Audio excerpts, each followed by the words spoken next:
right. Welcome, everybody. Welcome back to another session of Consulting Growth Insights.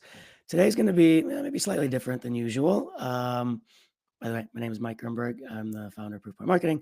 A little different in the sense that I'm going to be doing a lot less talking today than usual. It's going to be more maybe traditional kind of interview style, if you will, and that's because I am not an M&A expert, as most of you already know. So I've got Jeff Bruskin here with me, and Jeff is the founder of White Tiger Connections, which specializes in M&A, amongst other things, for accounting firms, which is what we're going to be talking about. So Jeff, welcome.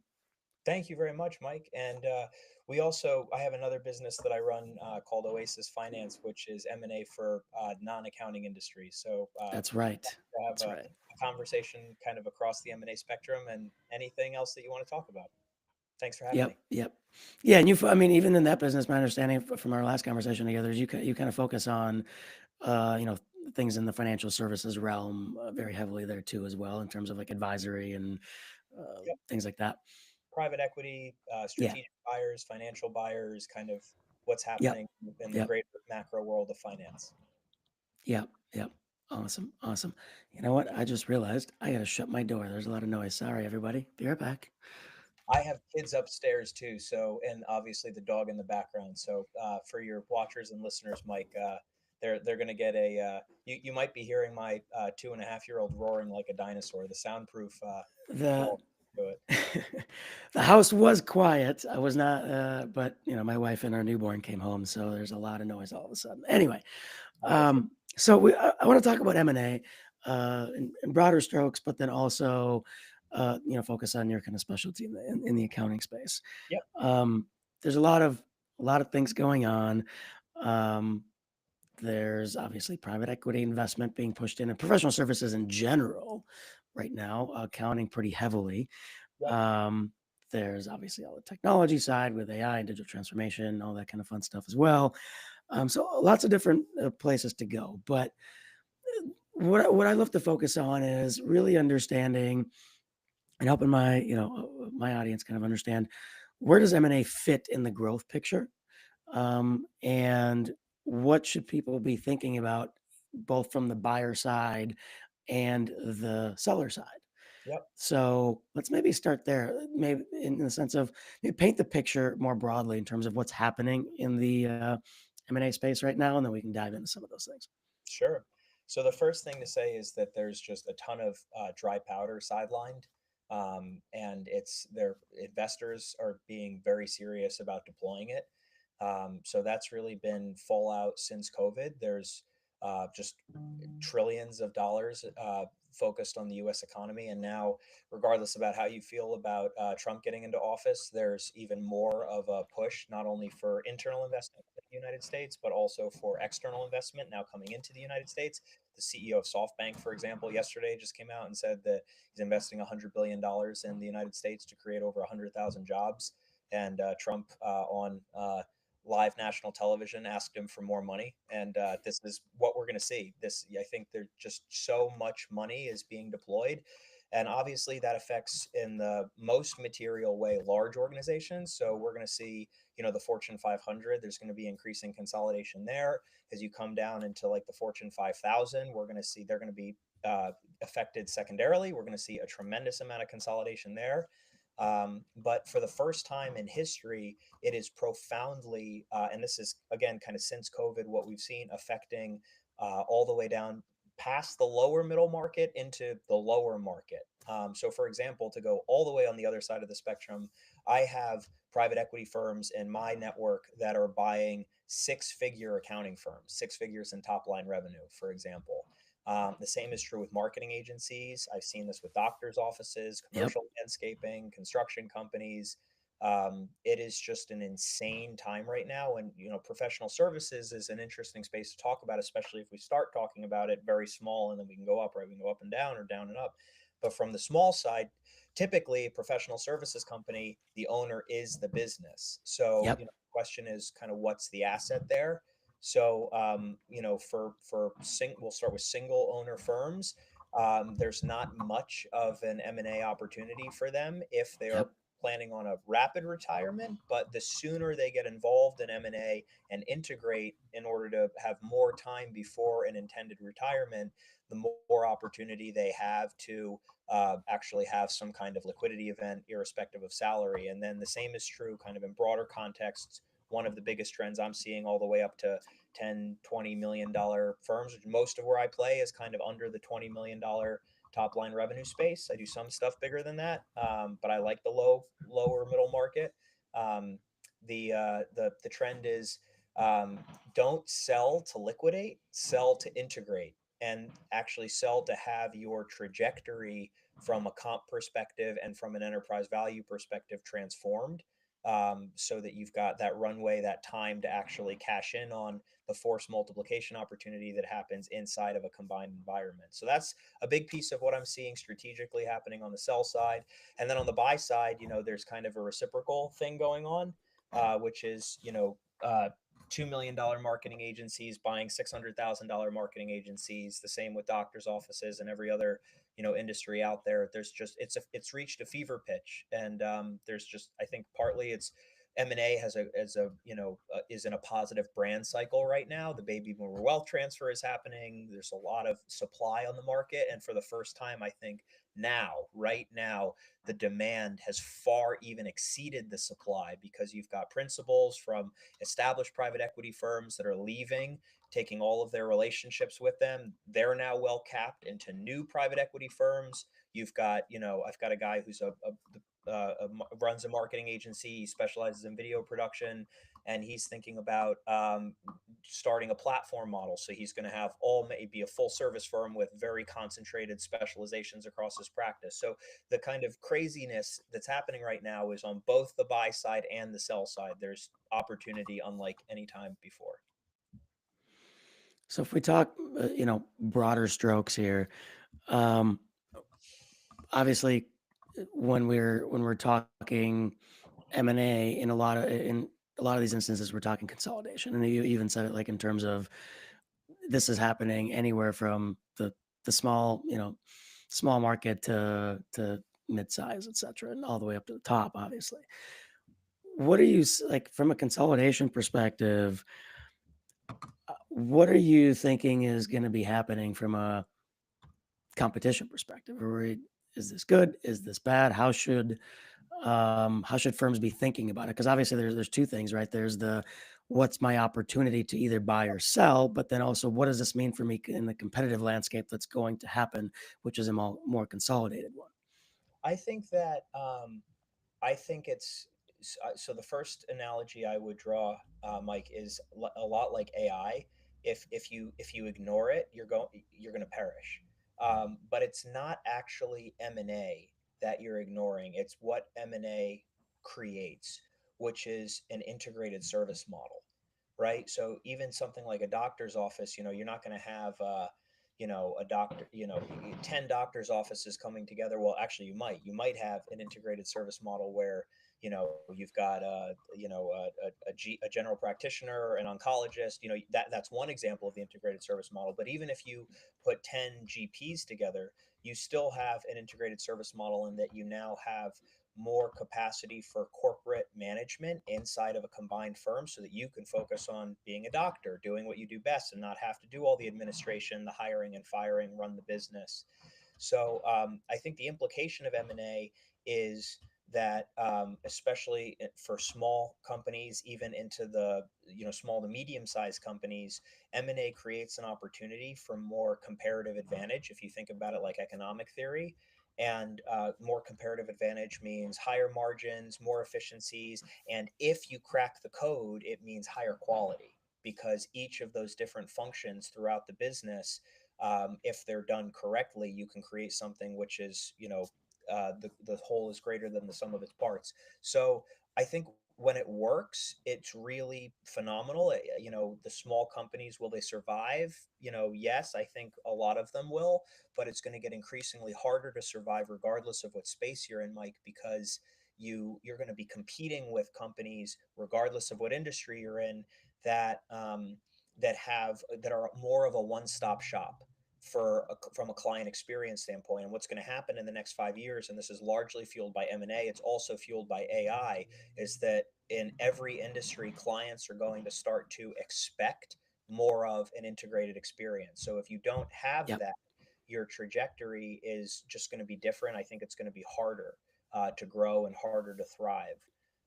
So, I don't do I think it's necessary to do? No, but if you're not doing it, you need to find a way to grow towards the same results that the M&A market can create for you. That's interesting. I mean, the what's interesting to me is if you think about, you know, kind of the bundling and unbundling cycle that happens in business, right? We go through this. I mean, I don't know what the average kind of cycle time is, but whatever, roughly a decade or so, where you have consolidation and then they split up. And one thing you said that is also interesting is kind of the whole is bigger than the sum of its parts.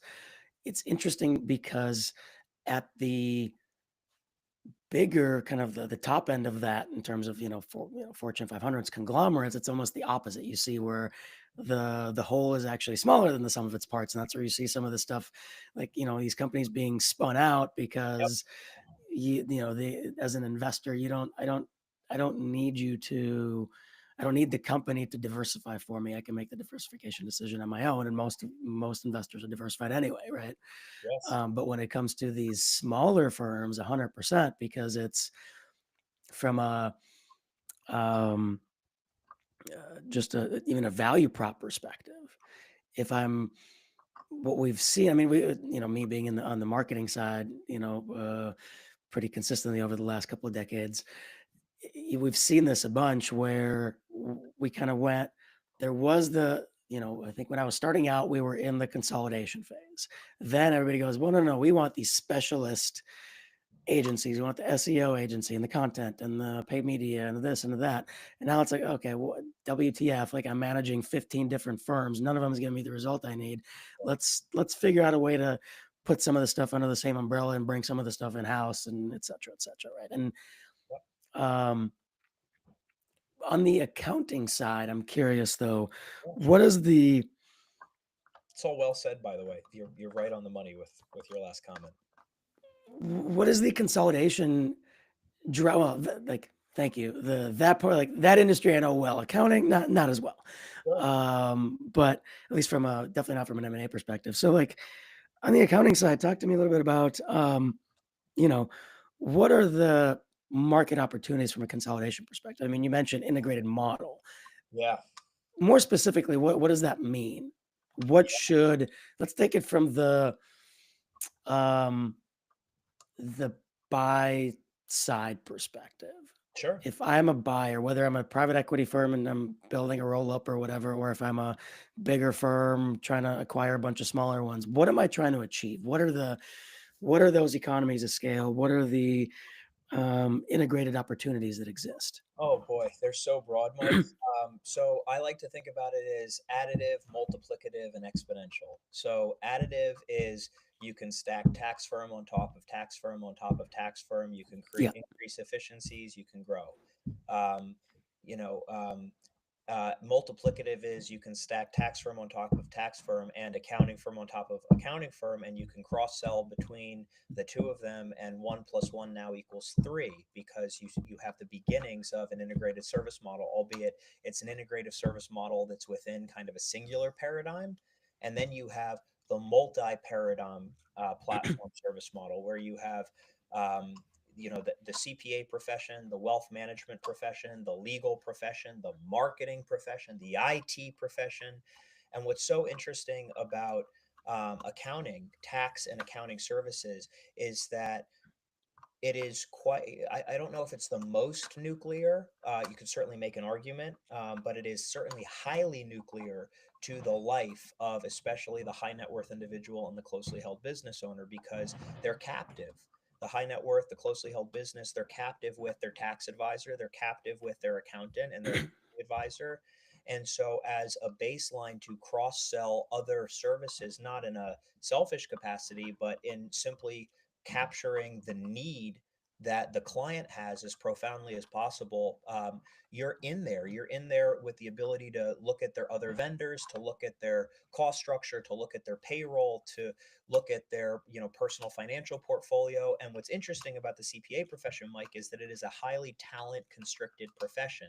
So if as a buyer you can solve for how to scale a CPA firm inside of a larger ecosystem, your ecosystem as a whole is going to become very high demand, because a lot of private equity firms, management consulting firms, wealth management firms that are trying to solve for how to grow a nascent CPA firm, maybe on the back of an initial acquisition, for Yeah. example, are having a lot of trouble doing it because of the talent situation that we're in. The profession as a whole has a massive, massive talent shortage. We're 340,000 CPAs short in this country.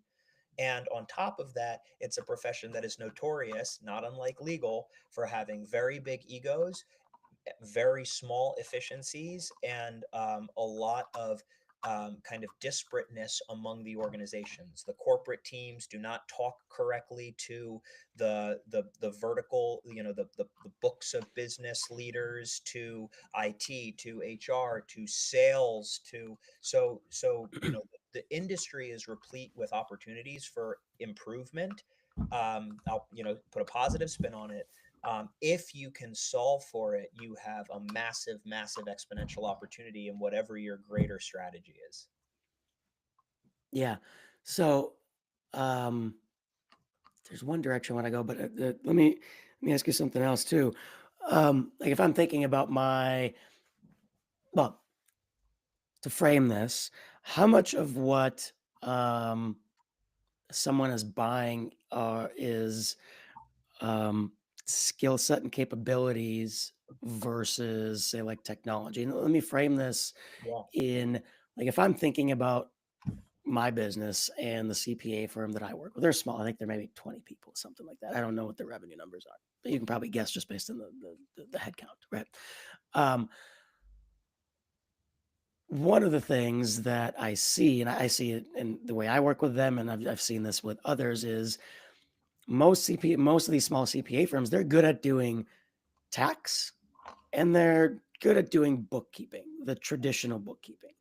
What they suck at is like managerial accounting, meaning like give me something that I can do to actually make business decisions off of, not just give me my P&L at the end of the month, Yep. but give me something that I can connect to. And again, I don't run I run a very different firm now, pivoted my business quite a bit. But when I had a team of 10, you know, give me something that I can make decisions based on capacity and profitability and margin, all this kind of stuff, right? Yep. It's a very different skill set.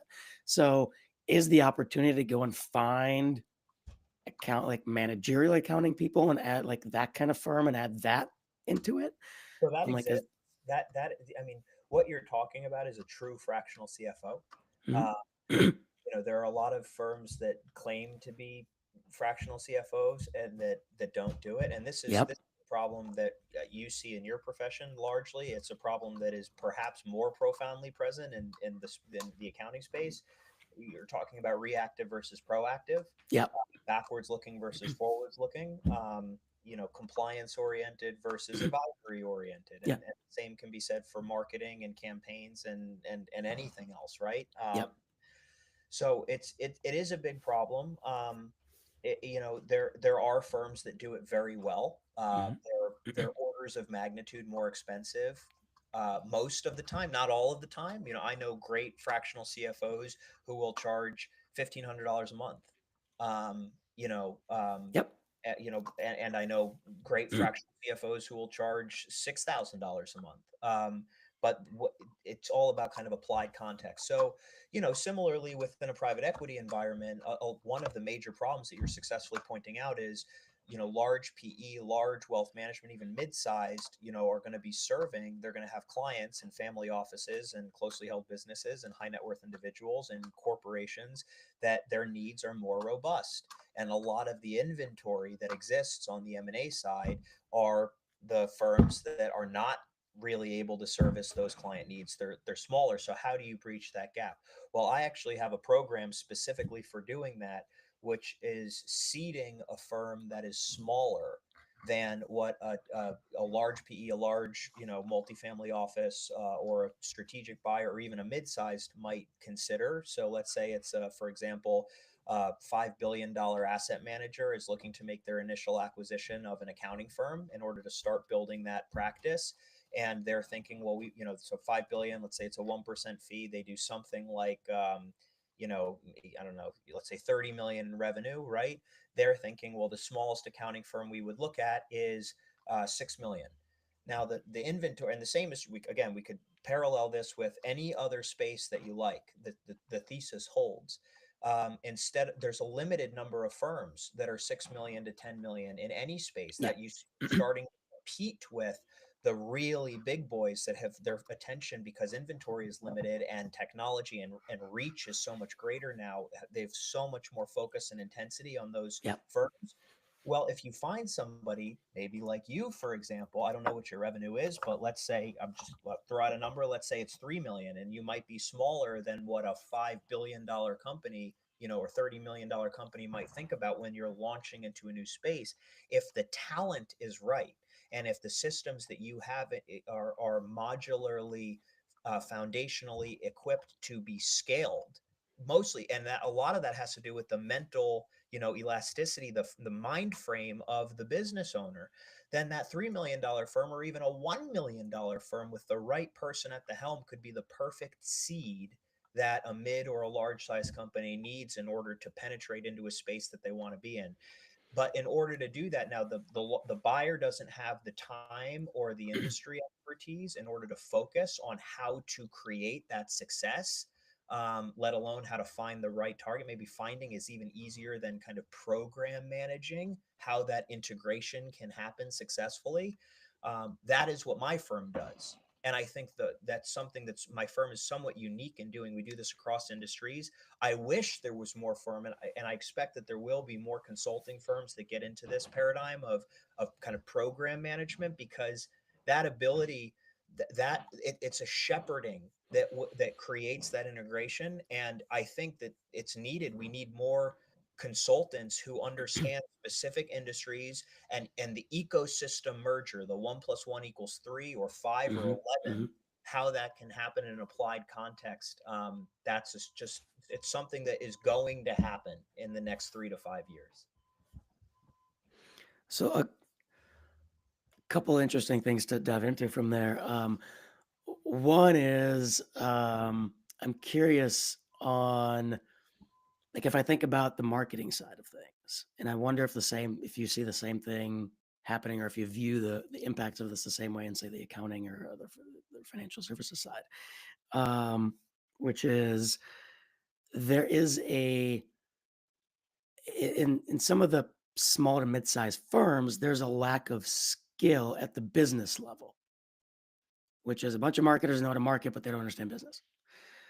I But on the flip side, what you have is a lot of fractionals that have come up, like me and a bunch of others who have sat in the seats, done the work, maybe run their own firms before and decided to not, et cetera, et cetera. But they're small, meaning, again, my revenue is way under what I'm back to being a solo with a couple contractors. That's just on purpose, right?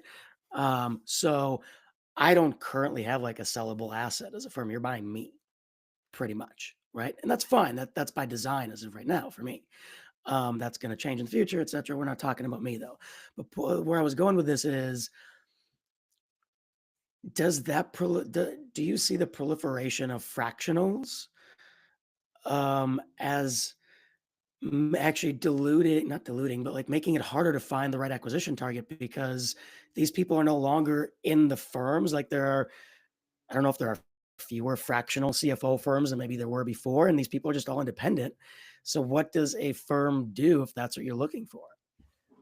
There's not. It's a great point. I don't think there were fewer fractional CFO firms before. I think the market is shaking up. A lot of the fractional CFOs that were working for a fractional CFO firm have gone off on their own, to your point. Right, that's what I'm saying. But some of them have created their own firms, Mhm.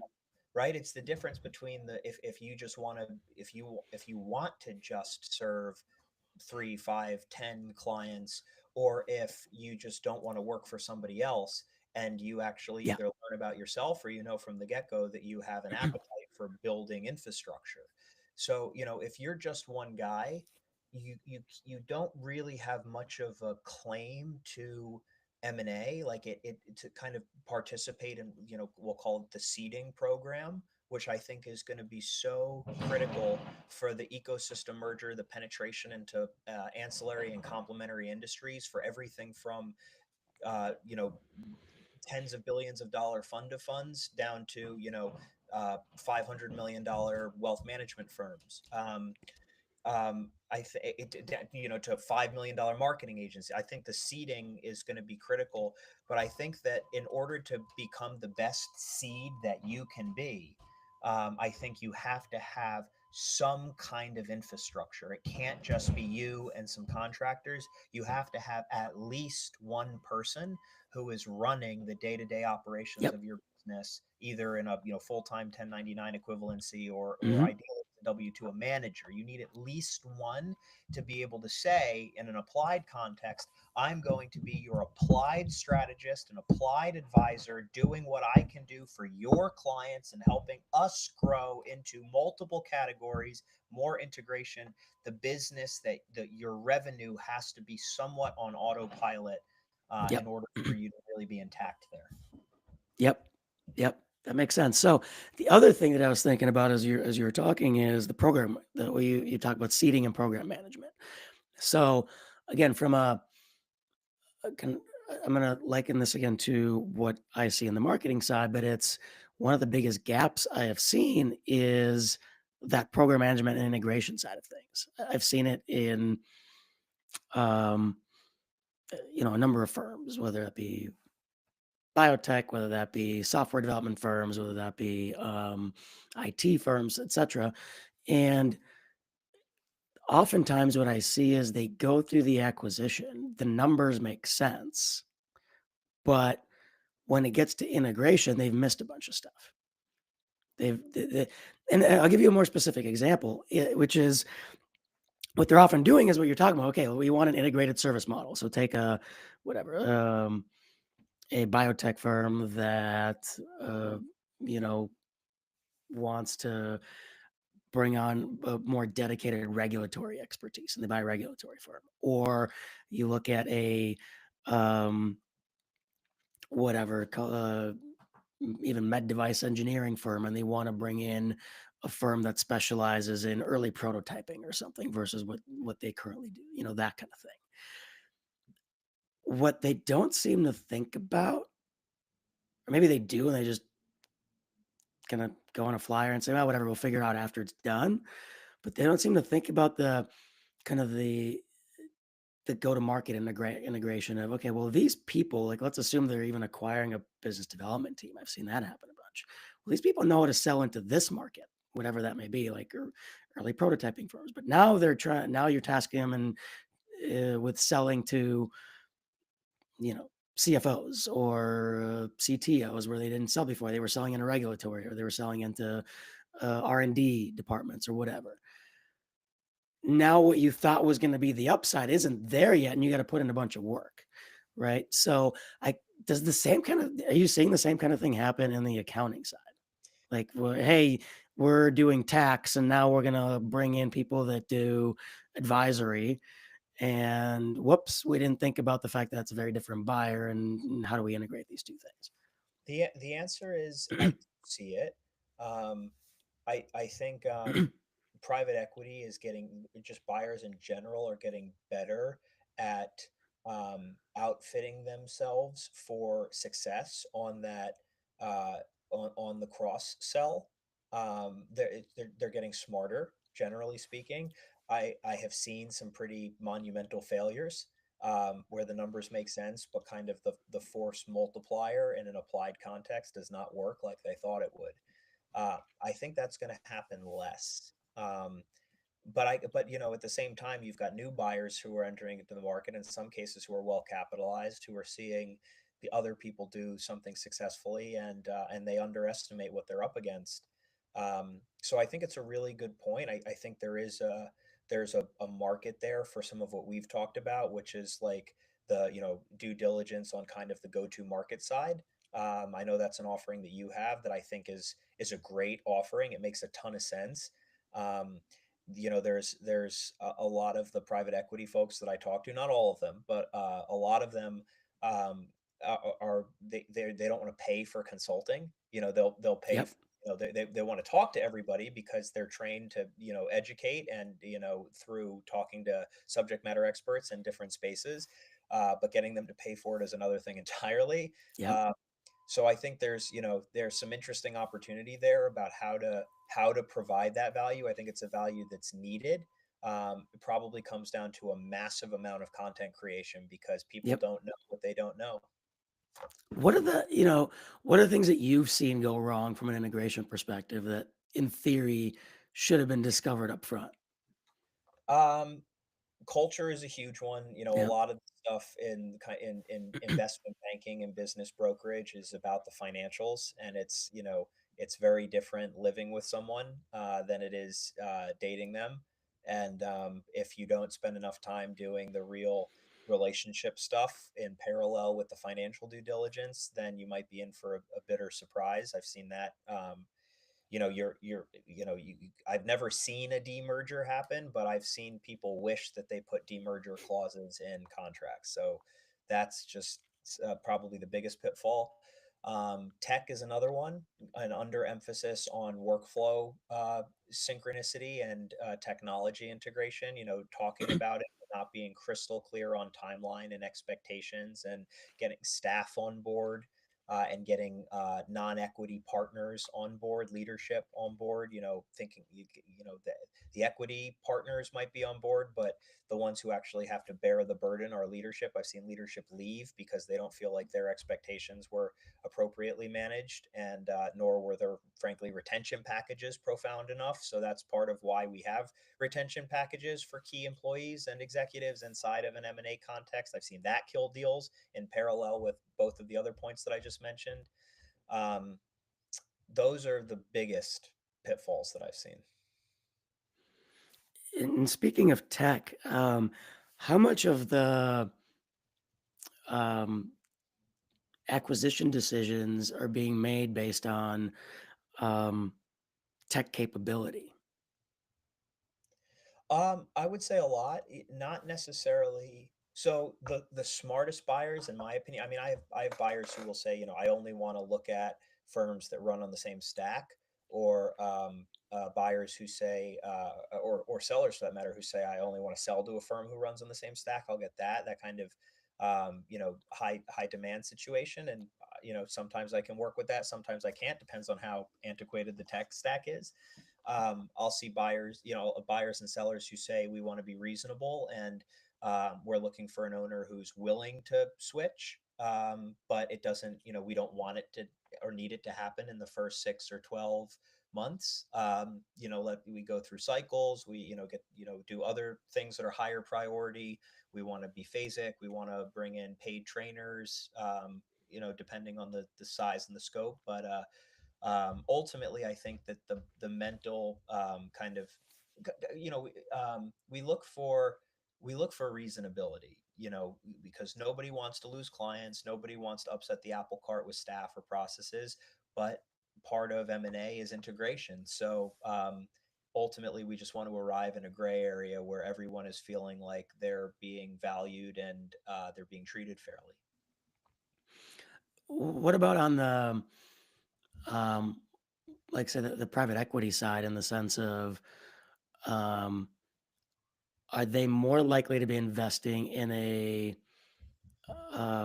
firm based on tech capability, not necessarily like the stack that they're on, maybe, but as much as like what they're doing with tech from a business model perspective versus other skills based on, hey, are you audit or tax or whatever?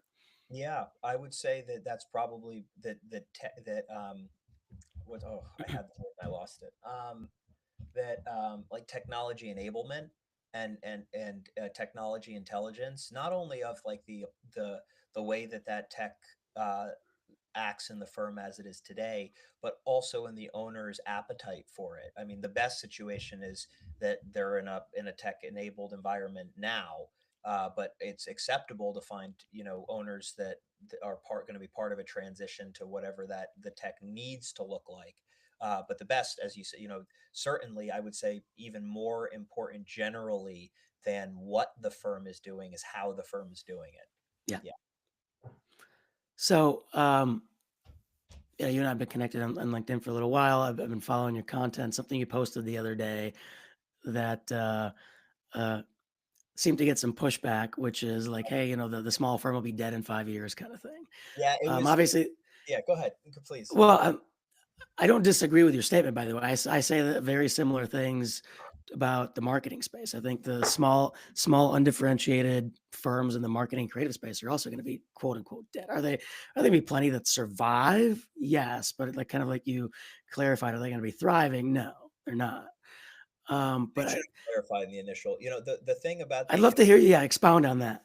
sure, yeah. No, well, thank you for the opportunity. The thing about the accounting profession is definitely that there's a lot, small accounting firm owners have been battered over the head by supposed industry subject matter experts for a long, long time, Yep. and they've been sold a lot of snake oil for a long, long time.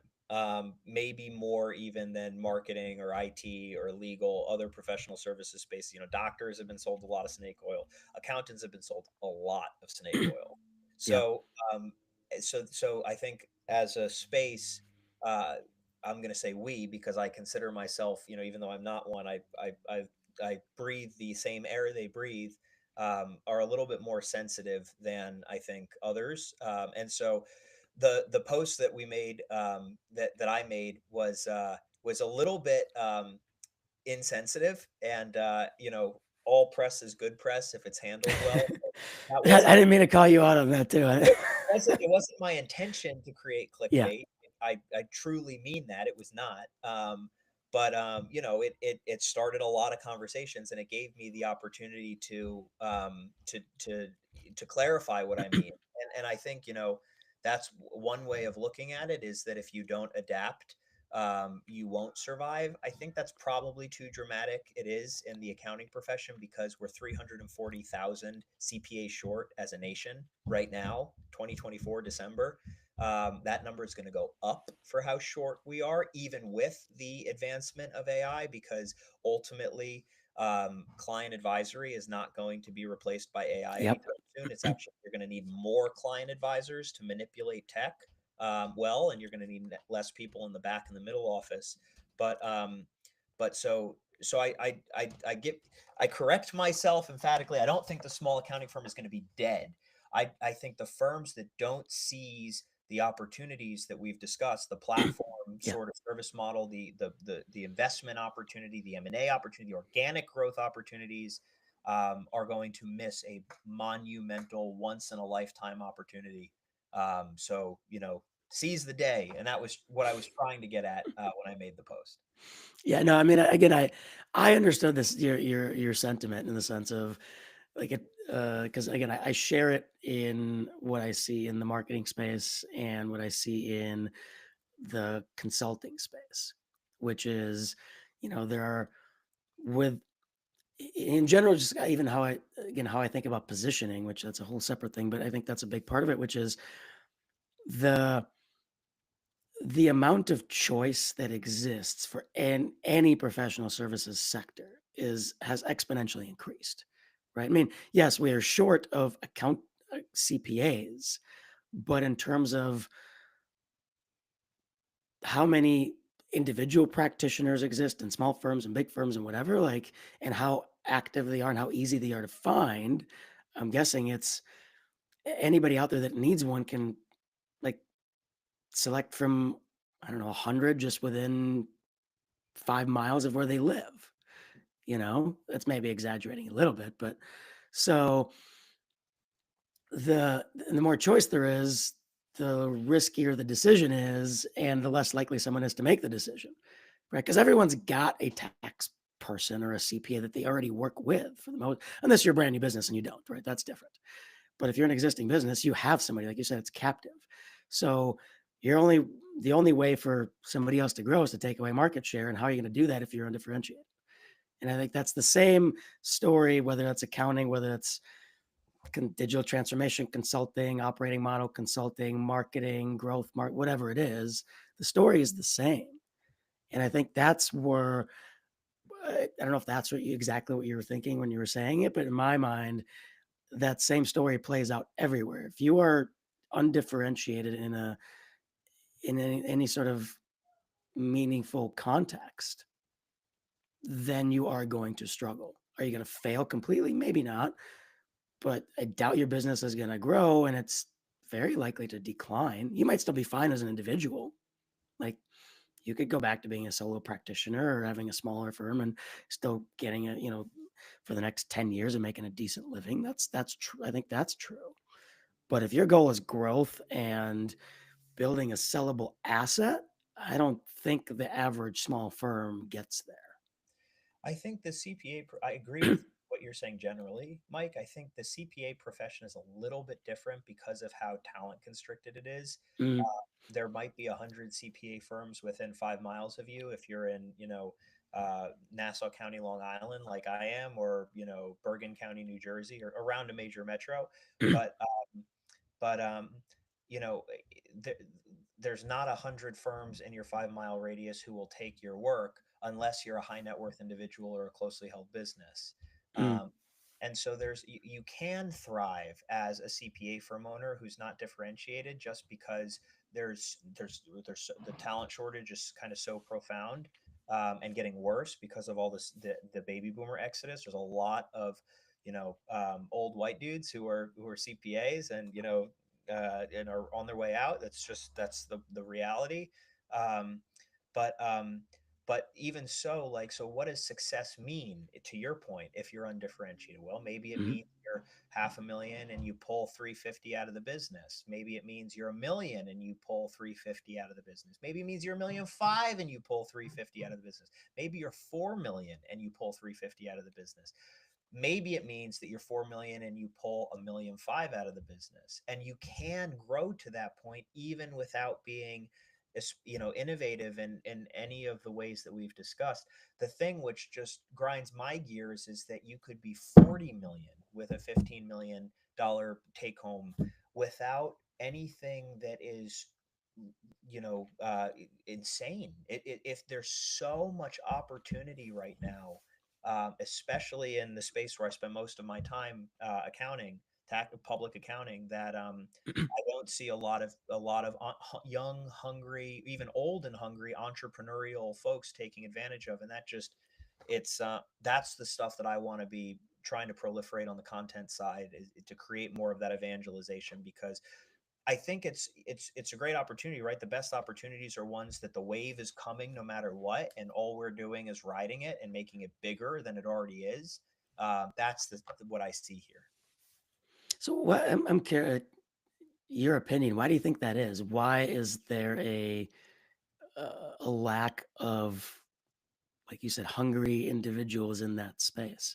Is it because they're comfortable and there's just so much demand that they can go, I don't need a $20 million business. I'm fine with a $5 million business. Yeah, there's plenty of that, and I think there's even more people who are running a $500,000 business and saying I don't need a $5 million business. Mm, But a lot of that has to do, and I give a soft butt here, to the fact that running a $5 million business historically has been life consuming, where running a $500,000 business could be a lifestyle. yep. Uh, I think you could run a $50 million business as a lifestyle. I really, really do. With what I'm seeing, it can be done.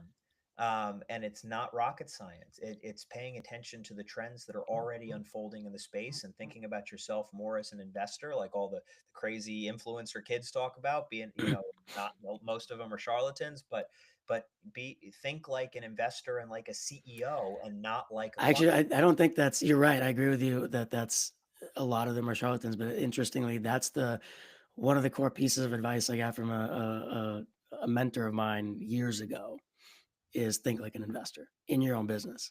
Absolutely. Um, That's that said, broad strokes. Like if somebody goes, okay, well that sounds interesting, Jeff. What would I do? What do I need to do to get there? Like what does that opportunity look like? If, whatever. Say like the top three things that a I'm gonna give you a scenario.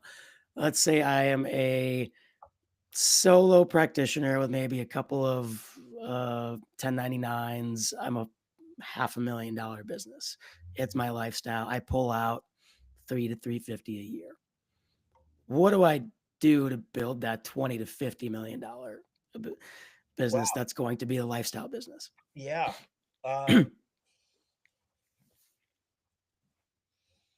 I think it's going to come in waves, right? Like you're going it's going to phase between being lifestyle and between being life encompassing as you reach different Mhm. points of healing. So I say that at the outset because if you're not prepared to flex into encompassing work in order to achieve a new frontier, then this is not, I don't know that it's possible for you. Yeah, If you that's a good are, point. I think that, so there's a certain definition process that you should do with your coach, with your Mike, with your Jeff, whoever it is, um, to identify what those thresholds are. And you need great systems in place, and you need the team in place to execute on those systems in an appropriate ratioed manner where you can continue offering exceptional client service at each of those junctures. So there's financial analysis that you need to do, there's staff analysis, there's especially workflow optimization analysis. And that's a lot of the area now with AI, especially and where that wave is going, that there's so much opportunity that most business owners don't even realize is emerging to take what it would have taken 5 employees to do, maybe one of them being an executive and one of them being a manager, and call it 3 associates or senior associates, can be done by one person now, one person with your support. So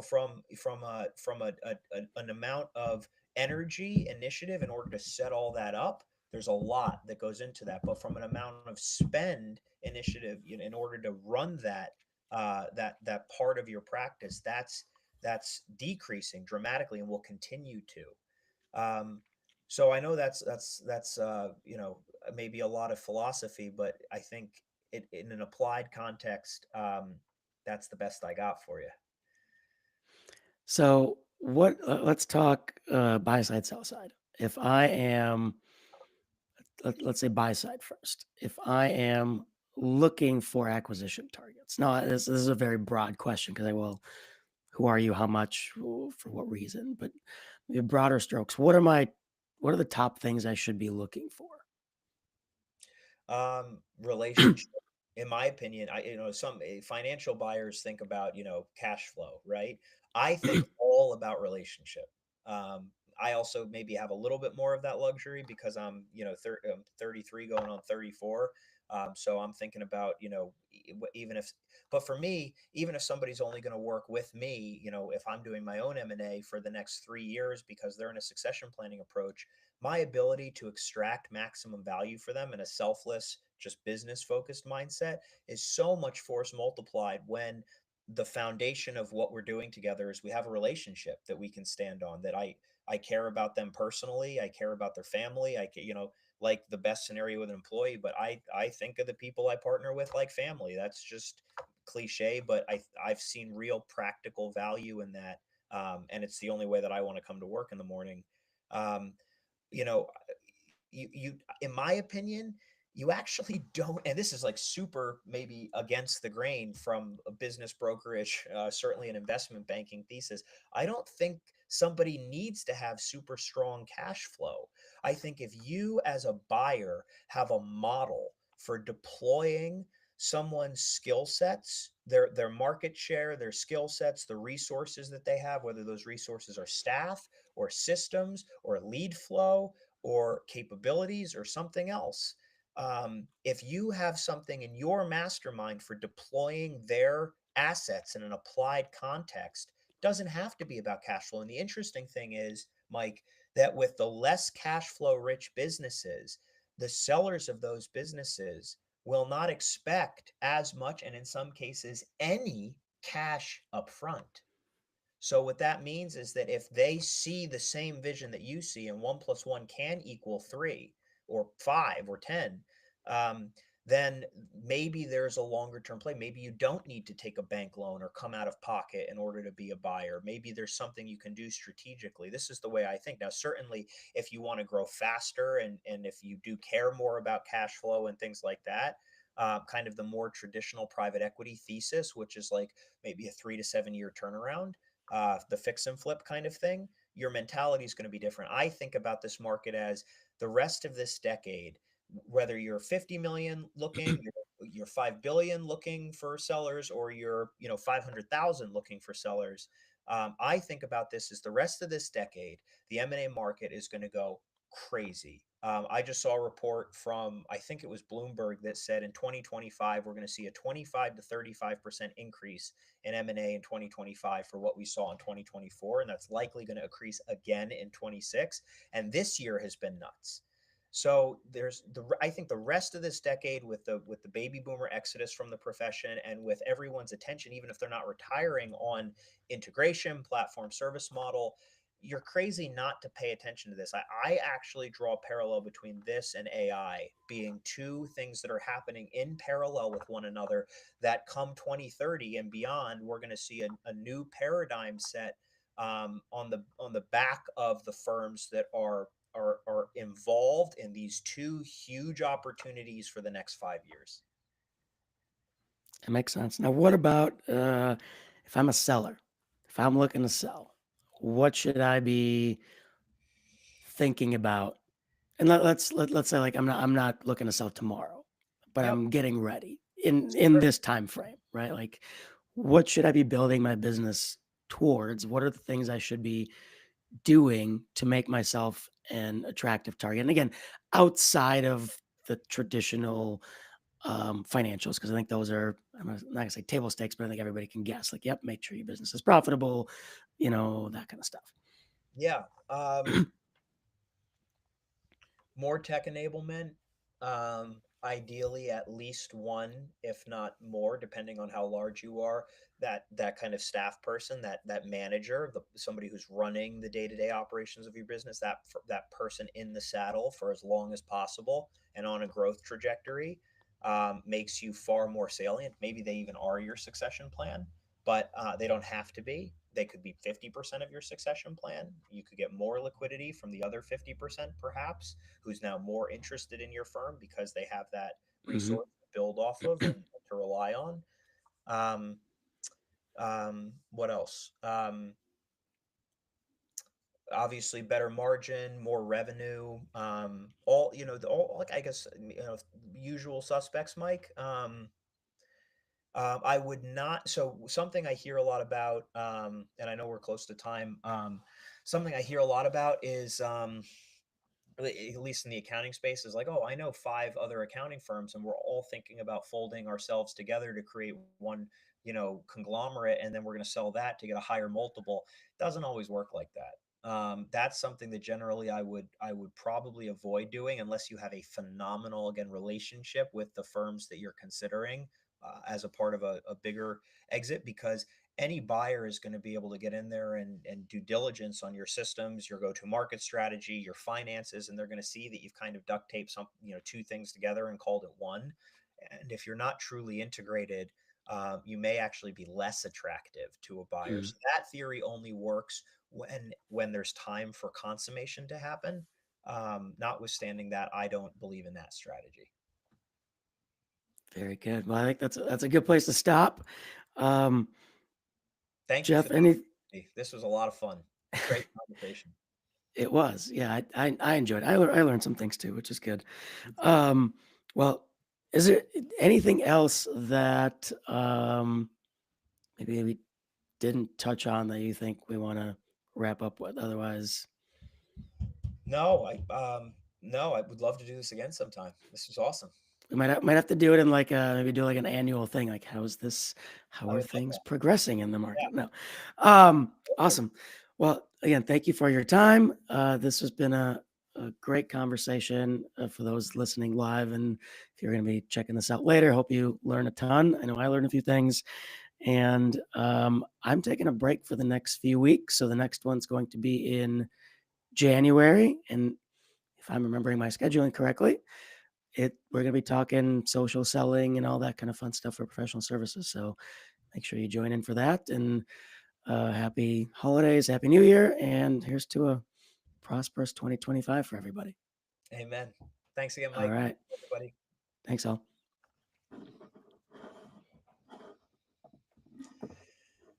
All right.